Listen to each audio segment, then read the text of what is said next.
Awal kajian filologi di Romawi. Kajian filologi pada bangsa Romawi dimulai ketika kota Alexandria jatuh ke tangan Romawi pada abad ke-1 sebelum Masehi.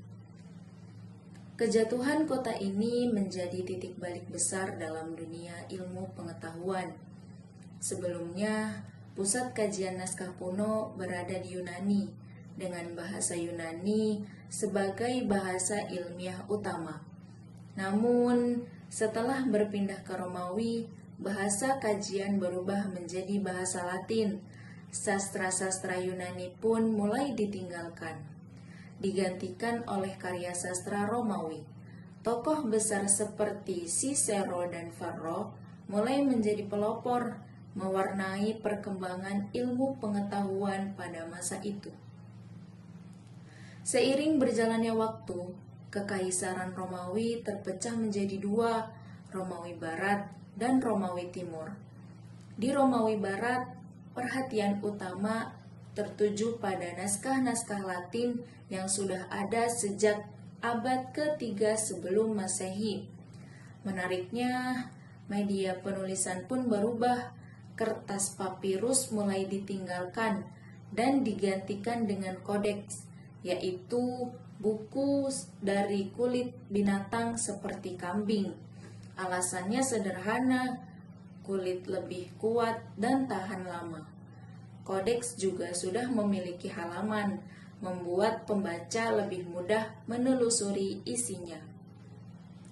Pada abad ke-2 hingga ke-4 Masehi, agama Kristen mulai mempengaruhi Romawi Barat, meskipun sempat terjadi gesekan antara penganut paganisme dan agamawan Kristen.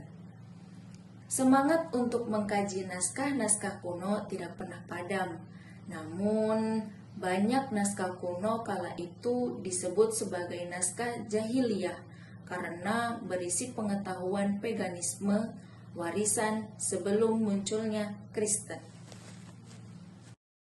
Filologi di Romawi Timur. Berbeda dengan Romawi Barat, Romawi Timur mengalami perkembangan yang menarik setelah abad ke-4 Masehi. Di sini, pengaruh Kristen justru mendorong lahirnya pusat-pusat studi Yunani. Kota-kota seperti Antiokhia, Athena, Iskandaria, Beirut, Konstantinopel, dan Gaza menjadi pusat ilmu. Masing-masing memiliki kekhususan. Iskandaria fokus pada filsafat Aristoteles, sementara Beirut dikenal dengan kajian hukum. Lambat laun, pusat-pusat ini berkembang menjadi perguruan tinggi yang melahirkan para ahli dan pejabat terdidik. Salah satu inovasi besar di masa ini adalah munculnya metode Scolia, yakni catatan atau tafsiran yang ditulis langsung di tepi halaman naskah. Metode ini membantu para sarjana membandingkan teks, menafsirkan makna, dan menambahkan konteks secara langsung. Salah satu tokoh terkenal adalah Prokopius dari Gaza yang fokus menafsirkan teks-teks Alkitab. Memasuki abad ke-13 hingga ke-16, dunia Eropa memasuki masa Renaissance, yang berarti kelahiran kembali. Inilah masa ketika minat terhadap budaya klasik Yunani dan Romawi bangkit lagi. Salah satu pemicunya adalah jatuhnya kerajaan Bizantium Romawi Timur ke tangan bangsa Turki pada abad ke-15.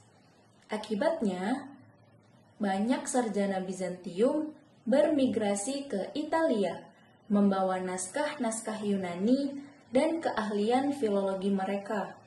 Gerakan ini dikenal dengan humanisme, yaitu upaya mengembalikan nilai-nilai kemanusiaan dan kebudayaan klasik. Tokoh-tokoh dan gerakan intelektual. Tokoh-tokoh penting seperti Lovato Lovati, Lorenzo Valla, dan Angelo Poligiano menjadi pelopor gerakan filologi Renaissance. Mereka menelaah teks sastra dan sejarah kuno serta menolak cara berpikir skolatik abad pertengahan. Filologi tidak lagi hanya soal bahasa, tetapi juga tentang pemahaman terhadap budaya dan nilai. Revolusi mesin cetak. Lalu datanglah penemuan yang mengubah segalanya. Mesin cetak karya Johannes Gutenberg pada abad ke-15. Sebelumnya naskah disalin dengan tangan. Prosesnya juga sangat panjang yang sering menimbulkan kesalahan.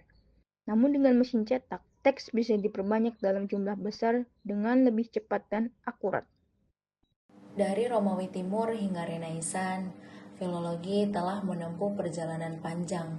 Di Romawi Timur, ia menjadi ilmu formal dalam sistem pendidikan. Sementara di masa Renaissance, berkat semangat humanisme dan teknologi cetak, filologi berubah menjadi alat utama untuk membangkitkan kembali peradaban klasik. Setiap huruf menyimpan sejarah, setiap naskah menyimpan peradaban. Kami dari kelompok 1 mengucapkan terima kasih atas perhatian dan waktunya.